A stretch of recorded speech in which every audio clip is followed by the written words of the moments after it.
Namo Buddhaya. Namo Buddhaya. So today we would like to talk about the Buddha's enlightenment. So we know most of us know about Buddha and that Buddha get enlightened, but we maybe very often not aware what does it really mean that Buddha is an enlightened being. And today Bante will help us to understand what does it mean, what Buddha realized, and why it's so important for us to know it. So thank you, Bante, for meeting today.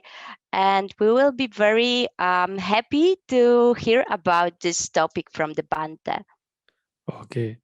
Bොහොම පිං. Namo Buddhaya. Therwan Saranai. My homage to my teacher, Pingwat Loko Samin Wahansa. So we are going to talk about the Buddha's enlightenment. So there's no other great achievement than becoming an enlightened being. So Buddha had a great hope to be fulfilled in many lives. Even in past lives, he had that hope of becoming a Buddha. Not only in his last life, he wanted to become a Buddha. Even in his past lives, more than millions of eons, you can call it, in Sinhala we call it asankeya kalpa. So for a long time, our Buddha in past lives, he has been struggling and cultivating wholesome qualities to become a Buddha. There is no other achievement other than achieving a Buddhahood or becoming an enlightened being. So the greatest achievement a person could do is to be free from lust, anger, and delusion, and that should be done without the guidance of a teacher, and that is becoming a Buddha. Only a Buddha will will remove lust, anger, and delusion without a guidance of a teacher. All the others eradicate lust, anger, and delusion with the guidance of a Buddha. So one of the greatest achievement a human being could achieve in a human life is becoming a Buddha. And then the next one is becoming a Pacceka Buddha. A Pacceka Buddha will realize this Dhamma, will be free from lust, anger, and delusion, but a Pacceka Buddha will not be able to explain that. And the third greatest achievement a person could achieve is becoming Arahant, a disciple of a Buddha. Pacceka Buddha is not a disciple of a Buddha. Pacceka Buddhas appear before a Buddha appears in the world.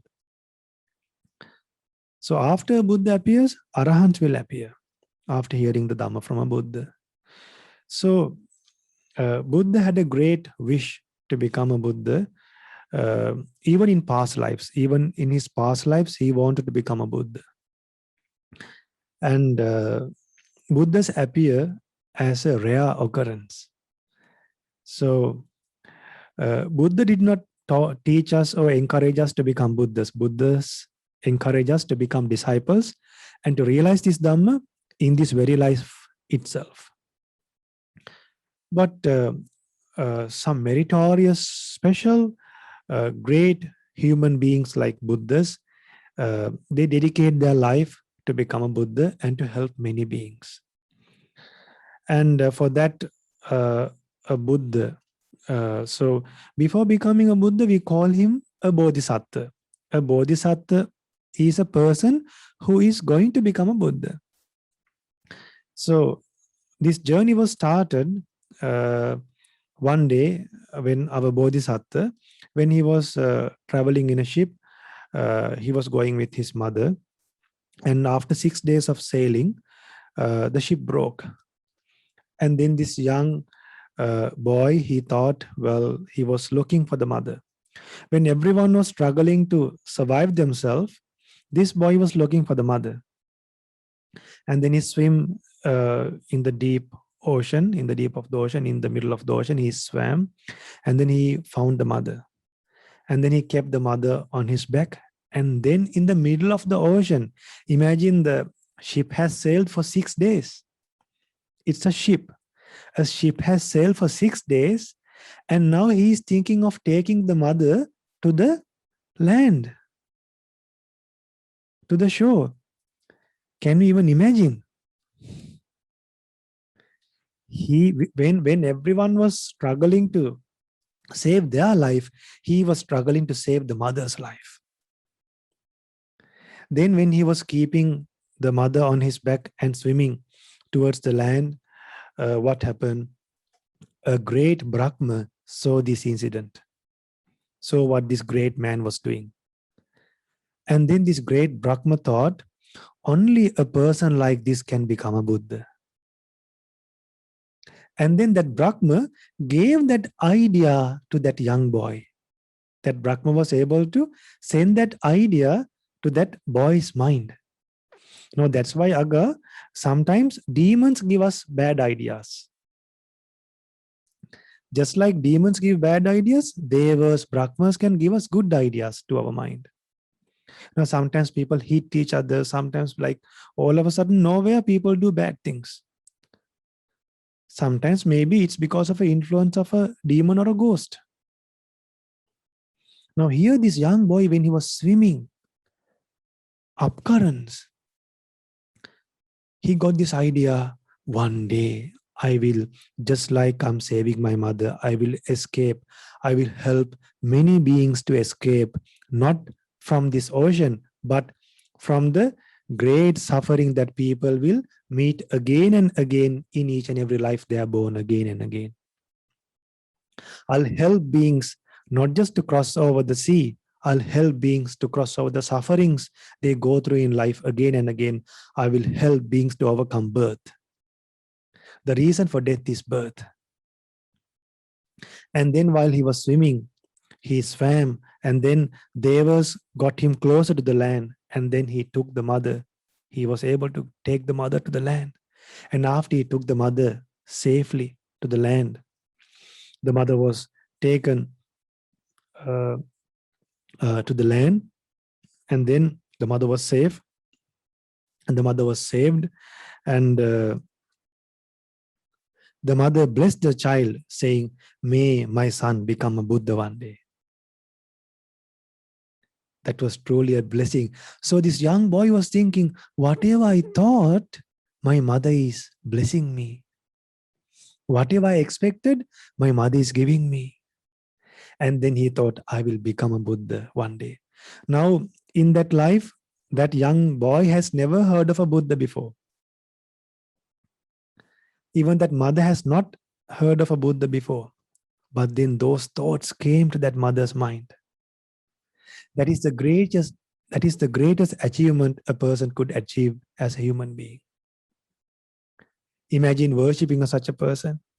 That's why Arahan Nagasena said, one Arahan said, even at the last stage of your life, imagine you are going to die in like few minutes.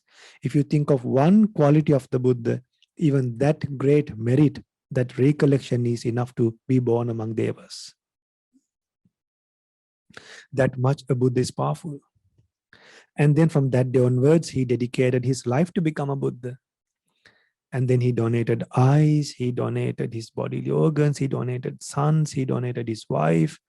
And then he fulfilled the perception of practicing generosity. Like that Aga, the Bodhisattva, fulfilled 10 perfections.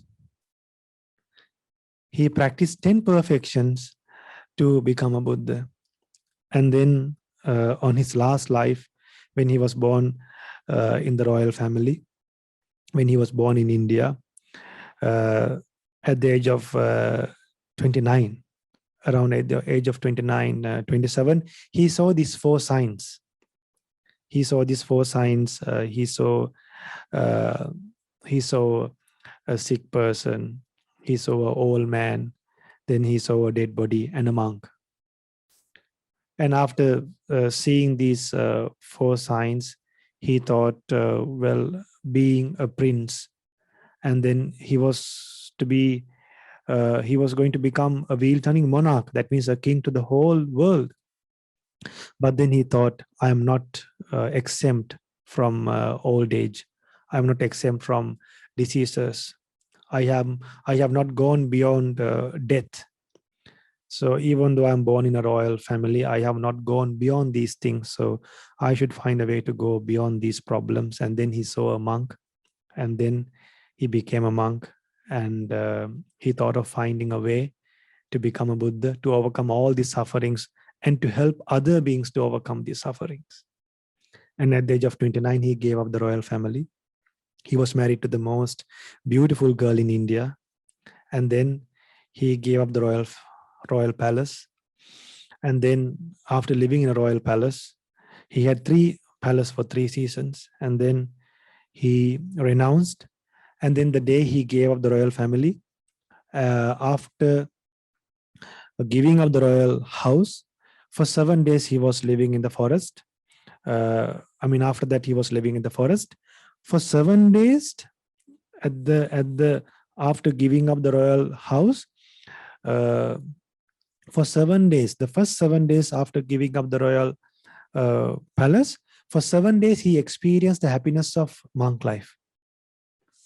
Now he was enjoying the happiness of monk life without having a proper house, no proper food, no proper place to stay, no friends, no family members, yet he is enjoying the bliss of living a monk life. And then he gave pain to the body. You can learn that in Arya Pariyesana Sutta. And Bhaya-Bhairava Sutta, you can learn the Buddha's enlightenment, Bhaya-Bhairava Sutta. So then at the age of 35, first he gave pain to the body for 6 years, and he gave so much pain to the body, he thought that he could, by giving up everything in life, he thought he would realize the Dhamma. But then he followed the Noble Eightfold Path. He understood, he understood these similes, like it occurred to his mind, like imagine a guitar. If the strings are very tight, there's no proper sound.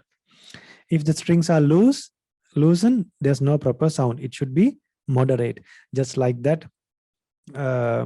So Buddha followed the Noble Eightfold Path, and he did not give too much extreme effort, and then he did not give up effort as well. And he practiced meditation properly. He practiced breathing meditation. He was watching the breath. Now what we do is, when we have problems, even when we don't have problems, we think about the problems that happened in the past. And then what happens? Our mind will get agitated, not concentrated. What our Bodhisattva did, without paying attention to other unnecessary thoughts and about moments that were worrying, to overcome all those worries, he concentrated, he directed his mind towards the breath, so that he could easily calm the mind and give up unwholesome thoughts. So by paying attention to the breath, to his own breath, he was watching whether he was breathing in or breathing out, and then gradually he increased the mindfulness. And then later he was able to see whether it was a short breath or a long breath. And then he calmed his mind.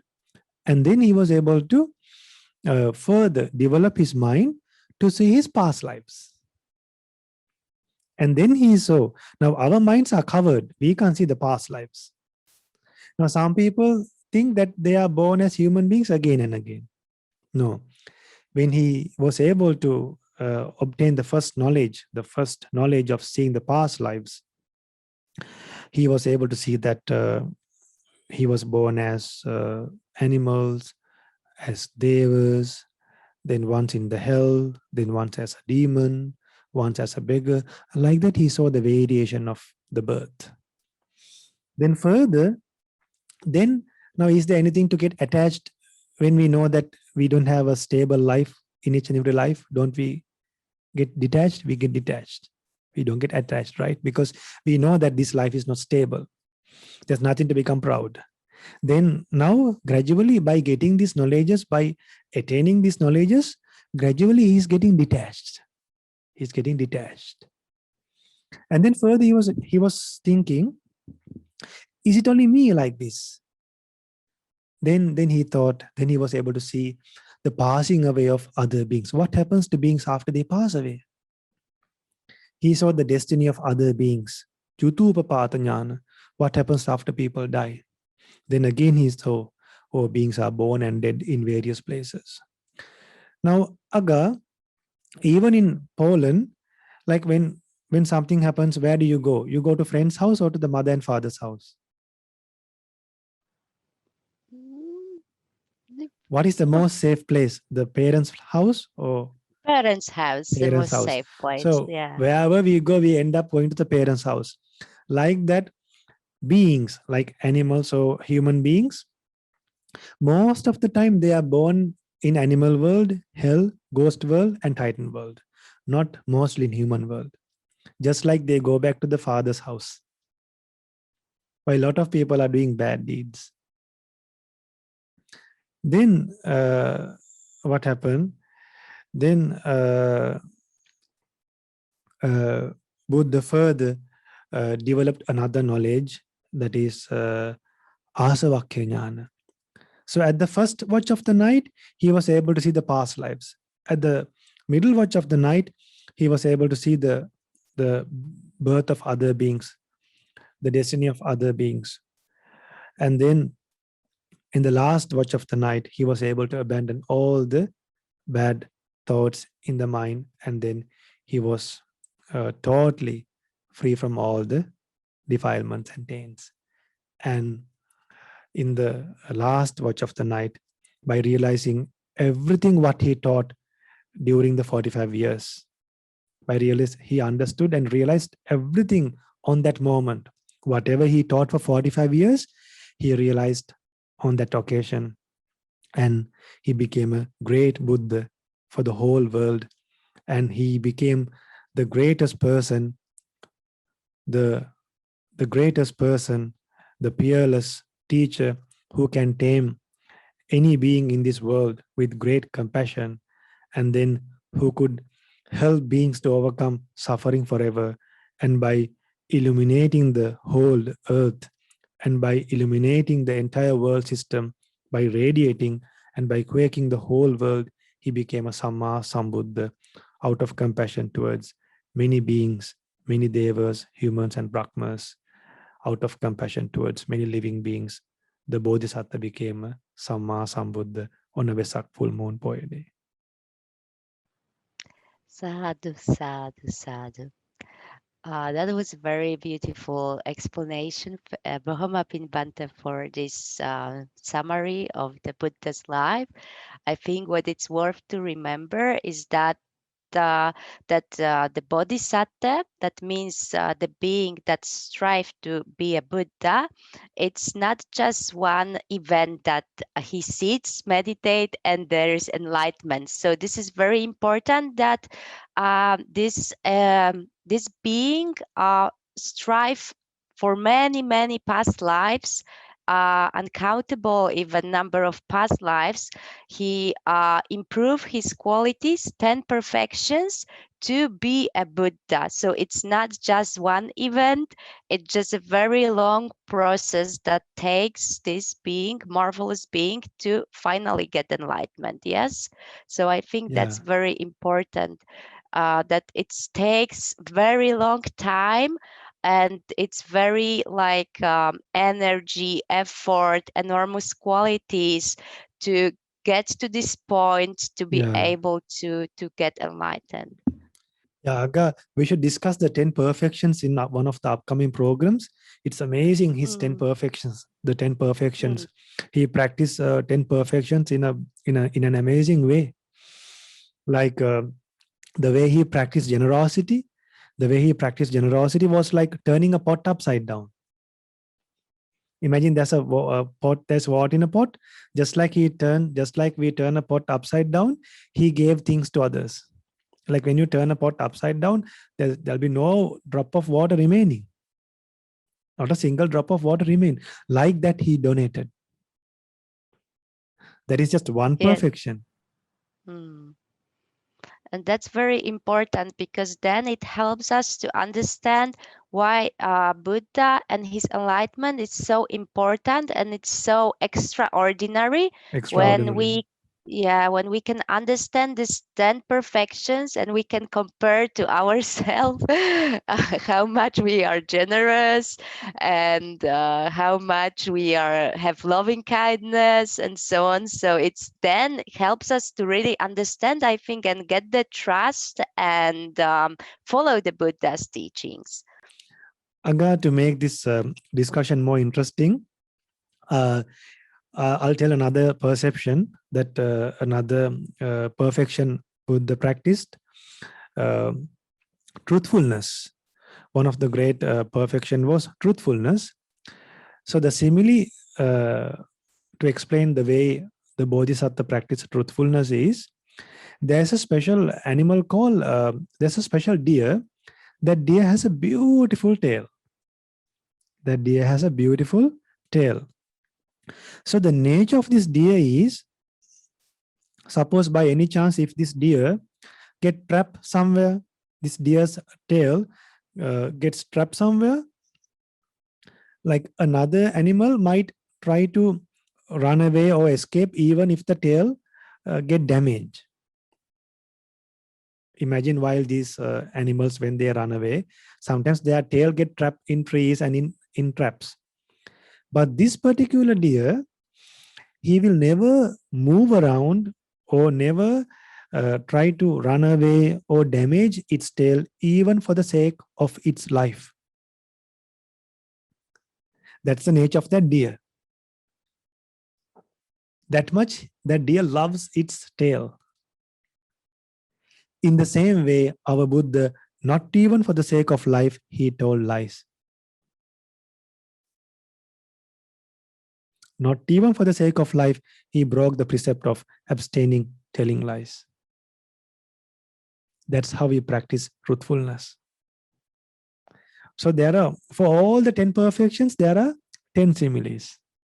I think we should give some curiosity for the devotees to join for upcoming programs and to learn those 10 similes for the 10 perfections and develop confidence towards the Buddha and think how great the Supreme Buddha is. There's nothing we can do other than going for refuge to the Buddha.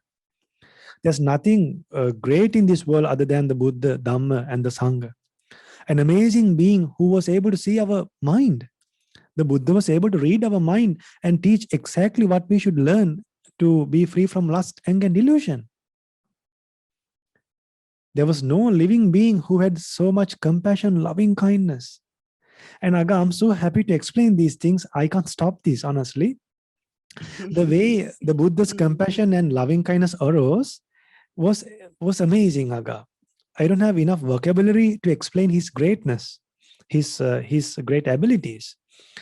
The way he had compassion was, the way he developed compassion, when he sees someone, when the Buddha sees someone, what happens when Buddha look at that person, Buddha can see how much he's struggling from lust, anger, and delusion.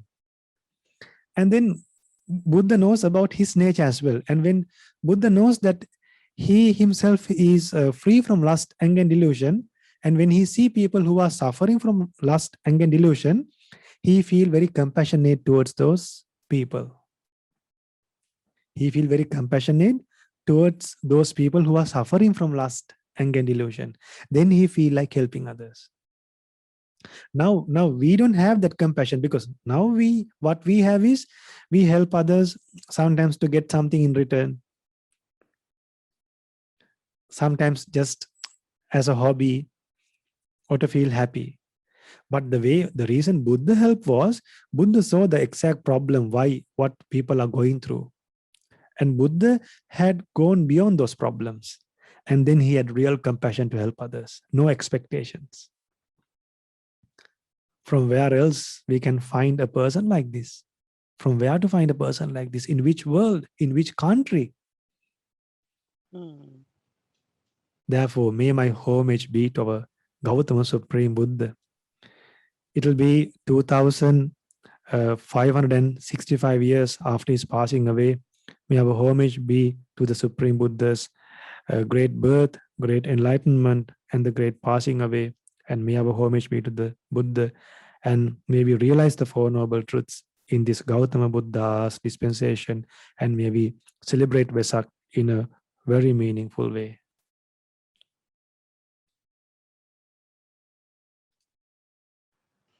Thank you, Bohama Pinbante. Thank you very much for this explanation. I think it's we can talk and talk about the great qualities of the Buddha for all day and night, and it will be not enough time to cover all this. And I think for sure it will be worth for the viewers to hear about 10 perfections, so we can continue and have the next episode about 10 perfections of the Buddha. So people may get more confidence and understand why the Buddha was so powerful and marvelous being. For now, we learned a lot. And thank you very much, Bante, for teaching us, for finding time for teaching us. And thank you also other volunteers who participate in this meeting. Thank you very much also for your time. And I wish everybody happy Vesak and wish everybody to celebrate this time in meaningful way that generates a lot of merit, and may everybody be well and happy.